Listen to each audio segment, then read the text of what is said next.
ajma'in wa ala umuri dunya waddin. Wassalatu wassalamu ala asrofil anbiya'i wal mursalin wa ala alihi wa sahbihi ajma'in amma ba'du.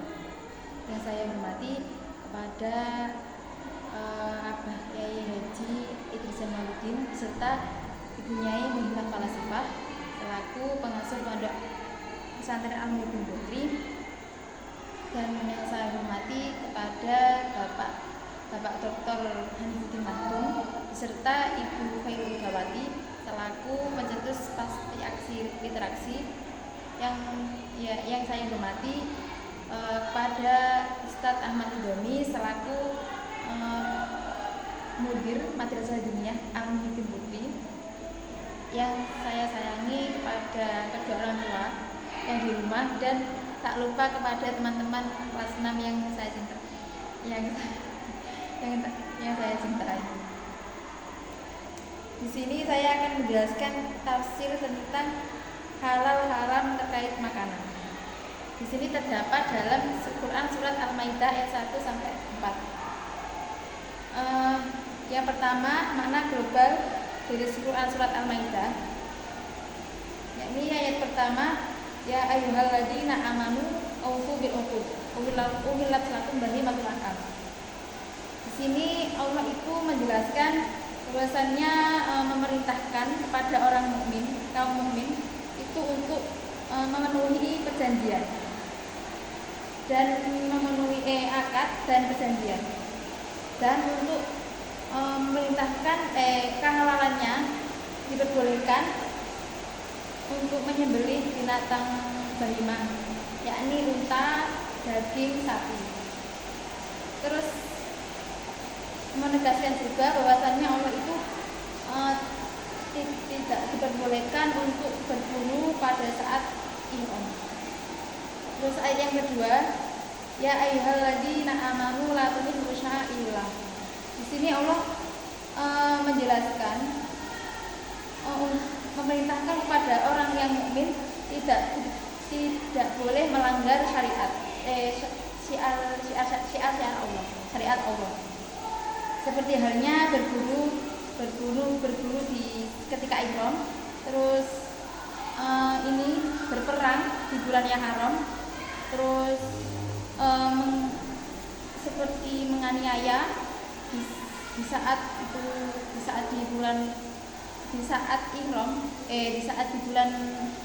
di tanah haram, terus disuruh untuk tolong menolong. Dan dalam ayat kedua ini Allah menutup mengancam kepada orang yang melanggar syariat itu. Terus yang ketiga, ayat yang ketiga, hurrimat alaikumul maitatu waddamu walahmul khinzir wa ma uhilla lighairillah. Di sini Allah itu merincikan apa saja yang diharamkan, seperti halnya memakan daging, memakan bangkai daging babi. Terus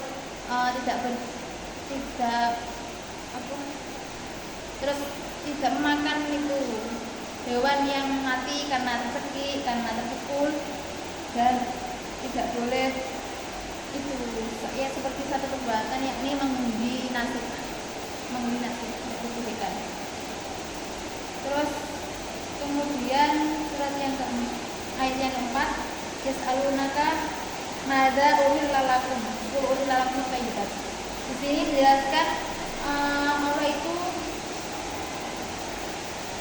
menjelaskan jika sudah memenuhi 3 dari atas tadi, di atas itu sudah termasuk menyempurnakan agama, yakni dengan menghalalkan yang baik dan mengharamkan yang buruk, kecuali yaitu dalam keadaan terpaksa, yakni dalam ketika darurat, memakan daging babi ketika dalam kelaparan, ketika dia khawatir mati, maka dia diperbolehkan memakan daging itu.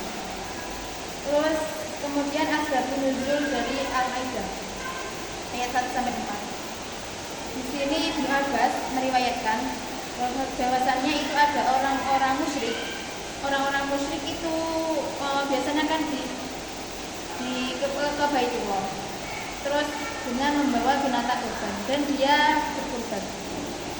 Terus kemudian orang-orang Islam itu dengki kepada orang musyrik itu, kepada orang musyrik yang ke Baitullah itu yang berkurban. Terus kemudian turunlah surat Al-Maidah ayat 2, yakni wahai orang yang beriman, jangan melanggar syariat, jangan melanggar syiar-syiar Allah.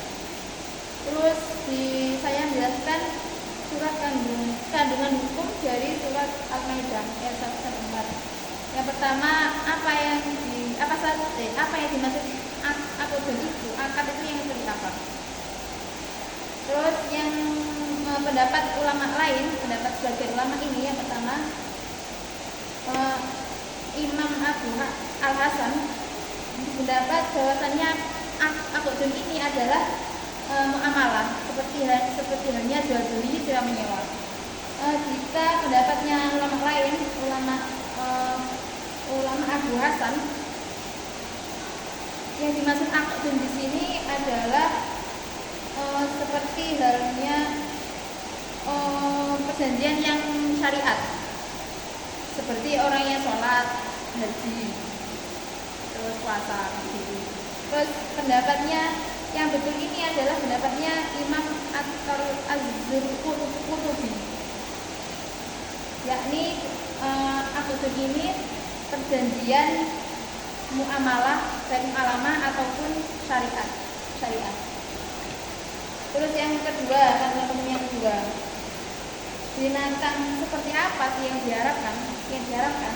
Yakni seperti dalam yang diperincikan dalam ayat tadi, ayat yang ketiga, yakni seperti halnya darah, daging babi, terus mati karena terpetik, karena jatuh dan lain-lain. Kecuali jika matinya itu masih diketahui kalau itu masih hidup. Terus yang seperti apa yang tanda-tandanya masih hidup itu dijangkau pada Imam Hanafi dan Imam Syafi'i. Jika dalam tanda-tandanya hidup itu masih bergerak, masih dalam disangka masih hidup, dia boleh disembelih. Kalau hewannya itu disembelih, itu halal hukumnya. Jika menurut Imam Maliki, jika hewan itu disangka kok dia sudah mati, maka dia walaupun disembelih itu dihukumi haram. Yang ketiga, penyembelihan menurut syariat itu yang seperti apa? Yang pertama, pendapat Imam Malik, bahwasanya penyembelihan tidak sah kecuali pada bagian leher dan nadi. Terus pendapat Imam Syafi'i, penyembelihan sah cukup dengan memotong kerongkongannya saja. Terus dan serta tidak perlu dua urat nadi. Terus menurut Imam Hanafi berpendapat cukup kerongkongan saja dan salah satu dari urat. Terus yang keempat, kandungan hukum yang keempat, binatang bagaimana hukumnya binatang diburu oleh binatang yang terlatih. Di sini seperti Al-Maidah ayat 4, Quran surat Al-Maidah ayat 4, diperbolehkan binatang diburu oleh binatang terlatih seperti halnya anjing, macan, burung elang dan lain-lain. Itu diperbolehkan dengan syarat binatang itu sudah terlatih. Demikian dari saya. Assalamualaikum warahmatullahi wabarakatuh.